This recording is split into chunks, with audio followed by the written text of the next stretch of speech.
Ukraine যুদ্ধের মোড় ঘুরিয়ে দিতে ইউরোপীয় ইউনিয়ন সম্প্রতি 90 বিলিয়ন ইউরোর এক বিশাল প্যাকেজ ঘোষণা করেছে। এর মূল লক্ষ্য হলো মেড ইন ইউক্রেন ড্রোন উৎপাদন বাড়িয়ে রাশিয়ার অগ্রযাত্রাকে রুখে দেওয়া।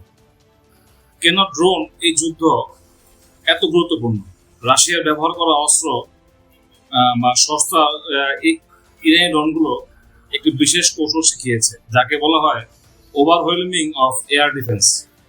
যখন ঝাঁকে ঝাঁকে সস্তা ড্রোন ধেয়ে আসে, তখন কয়েক মিলিয়ন ডলার মূল্যের দামি প্যাট্রিয়ট মিসাইল দিয়ে সেগুলোকে ধ্বংস করা অর্থনৈতিকভাবে অসম্ভব হয়ে পড়ে অনেক ক্ষেত্রে।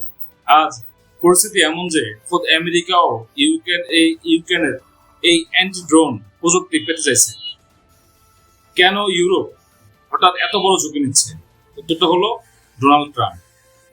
ট্রাম্পের সম্ভাব্য প্রত্যাবর্তনে ন্যাটো থেকে আমেরিকা সরে যাওয়ায় হুমকি ইউরোপকে এখন ভাবিয়ে তুলেছে।